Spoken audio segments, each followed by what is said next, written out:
दोस्तों, हमारे सनातन या हिंदू धर्म से ज्यादातर देवी देवताओं का संबंध भारत के ही अलग अलग जगहों से दिखाया जाता है। चाहे वो प्रभु श्री राम हो जिन्होंने अयोध्या नगरी में जन्म लिया, चाहे श्री कृष्ण जिन्होंने अवतार लेने के लिए मथुरा नगरी को चुना। ऐसे में ये प्रश्न दिमाग में आना तो स्वाभाविक है कि सभी देवी देवताओं का जन्म आखिर भारत में ही क्यों हुआ। तो दोस्तों, इस प्रश्न का उत्तर जानने के लिए बने रहिए हमारे साथ हमारे चैनल अपना अस्तित्व पर। और अगर अभी तक आपने हमारे चैनल को सब्सक्राइब नहीं किया है तो उसे जरूर सब्सक्राइब करें, ताकि ऐसे ही ढेरों सारी हिंदू धर्म से जुड़ी कहानियों की जानकारी आपको मिलती रहे। दोस्तों, ये जानने से पहले कि सभी देवी देवताओं ने भारतवर्ष के इस पावन धरती पे ही क्यों जन्म लिया, सबसे पहले हमें भारतवर्ष के प्राचीन इतिहास को जानना होगा, जिसका उल्लेख हमें हमारे पौराणिक ग्रंथों में भी मिलता है।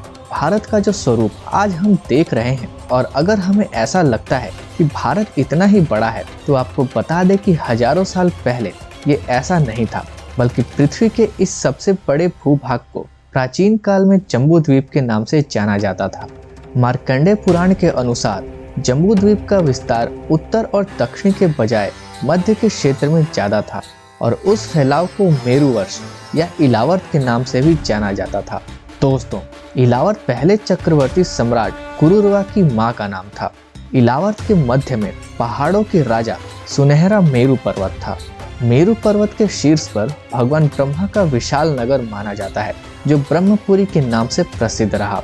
ब्रह्मपुरी के आसपास 8 और भी शहरों का वर्णन मिलता है, जिसमें एक भगवान इंद्र का और अन्य 7 दूसरे देवी देवताओं के बताए गए हैं।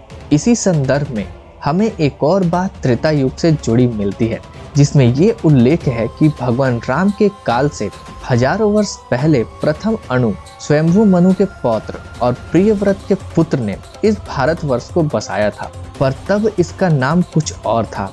जो लोग ये सोचते हैं कि प्रभु श्री राम के अनुज भरत के नाम पर हमारे देश का नाम भारत पड़ा है, तो उनको ये बता दें कि अलग अलग धर्म ग्रंथों में हमें इसके अलग अलग मत मिलते हैं।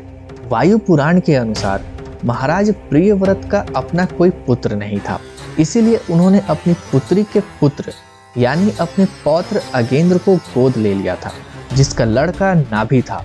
नाभि की एक पत्नी मेरु देवी से एक पुत्र हुआ, जिसका नाम ऋषभ देव था, और इन्हीं राजा ऋषभ के पुत्र भरत हुए, और इन्हीं के नाम पर हमारे देश का नाम भारतवर्ष पड़ा। इसी के साथ एक और भी प्रचलित मत ये भी है कि पुरुवंश के राजा दुष्यंत और शकुंतला के पुत्र भरत के नाम पर ही हमारे देश का नाम भारत पड़ा, जिसके बारे में आपने भी बहुत बार सुना ही होगा। वैसे तब का भारत, जिसे आजकल हम अखंड भारत भी कहते हैं, उसका भौगोलिक विस्तार बहुत ही बड़ा था, और उसमें वर्तमान समय के कई देश जैसे Pakistan, Afghanistan, Bangladesh, Bhutan, Myanmar, Nepal, Iran, Iraq, Sri Lanka और चीन का कुछ भाग इसी के अंतर्गत आता था। इसी अखंड भारत को लोग आर्यव्रत के नाम से भी जानते थे। ऐसा भी नहीं है कि हिंदू मंदिर सिर्फ भारत में ही देखने को मिलते हैं। दुनिया में और भी कई देश हैं जहां प्राचीन मंदिरों के प्रमाण मिलते हैं, और आज भी कई जगह सनातन रीति रिवाजों से पूजा पाठ की जाती है। दोस्तों, आज भी हिंदू धर्म से जुड़ा सबसे बड़ा मंदिर भारत से लगभग 4800 किलोमीटर दूर कंबोडिया के अंकोर वाट में स्थित है, जिसका निर्माण हिंदू सम्राट सूर्यदेव द्वितीय ने कराया था, और ये मंदिर भगवान विष्णु को समर्पित है। इसके अलावा भी दुनिया के ऐसे कई देश हैं जहां प्राचीन मंदिरों के प्रमाण मिलते हैं, और ऐसी कई जगहें हैं जहां आज भी सनातन रीति रिवाजों से पूजा पाठ किया जाता है। थाईलैंड के राज परिवार पर सदियों से हिंदू धर्म का गहरा प्रभाव रहा है। वहाँ के लोग ये तक मानते हैं कि थाईलैंड के राजा भगवान विष्णु के अवतार हैं। सनातन भावना का सम्मान करते हुए थाईलैंड का राष्ट्र प्रतीक भी गरुड़ रखा गया है। इंडोनेशिया के जावा में भी ब्रह्मानंद मंदिर जावा का सबसे विशाल हिंदू मंदिर है।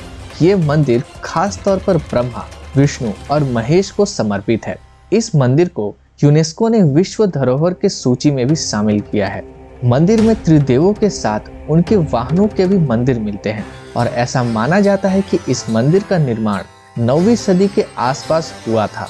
बाली में पूरा तमन सरस्वती मंदिर और जावा में स्थित सिंधसरी शिव मंदिर भी मौजूद है, जो इस बात का प्रमाण है कि अखंड भारत काफी दूर तक फैला हुआ था और हिंदू मंदिर की नींव केवल उस भारत से ही नहीं निकली है जैसा हमें आज के समय में नजर आता है। इसके अलावा मैक्सिको तक एक खुदाई के दौरान भगवान गणेश और मां लक्ष्मी की प्राचीन प्रतिमाएं मिली थी।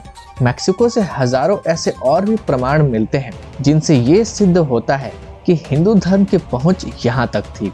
तो इन सब प्रमाणों से यही सिद्ध होता है कि सनातन धर्म का विस्तार कहीं न कहीं पूरी दुनिया में था, जो समय के साथ आज के भारत में सिमट कर रह गया है। तो दोस्तों, आपका इस बारे में क्या कहना है, हमें कमेंट करके अवश्य बताएं। तो मिलते हैं ऐसे ही किसी नए वीडियो के साथ। तब तक के लिए जय हिंद, जय भारत।